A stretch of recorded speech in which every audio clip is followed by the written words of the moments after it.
আমরা এখন মধ্যযুগে নাই, আমরা আধুনিক যুগে।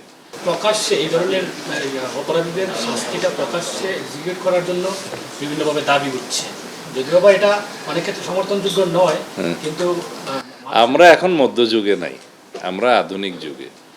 আইন সংস্কারটা একটা চলমান প্রক্রিয়া। সমাজের চাহিদা অনুসারে, সময়ের চাহিদা অনুসারে সকল আইনকে আপ টু ডেট করতে হয় এবং যুগোপযোগী করতে হয়, সেগুলো চলমান প্রক্রিয়া। সেগুলো তো আছেই। বিভিন্ন আইনে অবশ্যই আমাদের কিছু কিছু সংশোধন আনতে হবে, সেটা আমরা দেখব। আবার কিছু কিছু ক্ষেত্রে এটাও চিন্তা করতে হয় যে খুব সংক্ষিপ্ত বিচারের মাধ্যমে আবার অবিচার করা হচ্ছে কিনা, বা এমন কিছু হয় যে আমরা খুব কঠোরতম আইন প্রণয়ন করলাম, প্রয়োগের ক্ষেত্রে সেটা আবার মিসইউজ হচ্ছে কিনা, অপব্যবহার হচ্ছে কিনা, এগুলো সবগুলো লক্ষ্য রাখতে হয়। এখন কোনো ঘটনা ঘটলো, সেজন্য একটা চটজলদি করে আইন প্রণয়ন করে ফেলা এবং কোনো আদালত সৃষ্টি করে ফেলা, এগুলো ইমোশনালি করা যায় না। এটা বৃহত্তর ক্যানভাসে দেখতে হয়। যেমন মাগুরাতে না কোথায় একটা ঘটনা সংঘটিত হয়েছিল বিগত ইন্টারিম গভর্নমেন্টের সময়, এটা নিয়ে তোলপাড় হলো এবং এখানে বোধহয় কিছু আইনি সংশোধন নিয়ে এসে সংক্ষিপ্ত সময়ের ভিতরে বিচার কার্য সম্পন্ন হয়েছে। এটা সময়ের দাবি ছিল, কিন্তু সেটার দীর্ঘমেয়াদে কি হবে না হবে সেই আইনগুলো চিন্তা করতে হয়। শিশু ধর্ষণের ক্ষেত্রে আদালত প্রতিষ্ঠা করা হলো, একটা ট্রাইব্যুনালের করা হলো। দেখা গেলো সেই একই এখতিয়ার নারী ও শিশু আদালতে দেওয়ার মতো বিধান করা যায়, আদালতের সংখ্যা বৃদ্ধি না করেও। কারণ এখানে রেভিনিউ এক্সপেন্ডিচারের বিষয় আছে, আদালত সেট আপের করার বিষয় আছে, জনবলের বিষয় আছে।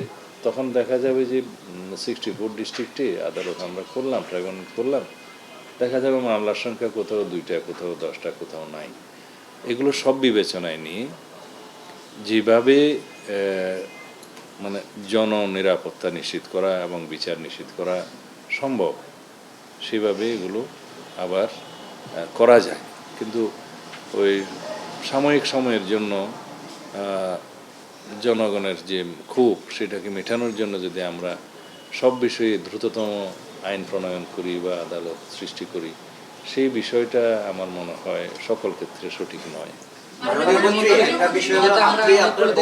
বলেছেন যে রামিশা এই হত্যা মামলা সংক্ষিপ্ত সময়ে তদন্ত করে অভিযোগ দায়ের করবেন, আপনি কি কোনো নির্দিষ্ট টাইম বলবেন যে এই না, আমার কাছে আজকে পুলিশ ডিপার্টমেন্ট থেকে যে কাগজটা দিয়েছে তাতে আমি 164-এর যে ভাষাটা দেখেছি, 164 স্টেটমেন্টে, তাতে করে মূল আসামি তার যে সহযোগী আসামি তার স্ত্রীকে সহ এখানে যে স্টেটমেন্টটা দিয়েছে, তাতে করে on the basis of this 164 statement এবং আরও সংক্ষিপ্ত তদন্ত যেটা করতে হয় করে চার্জশিট দাখিল করাটা খুব বেশি দিন লাগবে না। তো সেই ক্ষেত্রে আদালতের কিছু প্রসিজিওর আছে, আসামি পক্ষের আইনি অধিকার আছে, তারা আদালতে হয়তো তার আইনজীবী সময় নেবে, এগুলো সব কিছু বিবেচনায় নিতে হবে।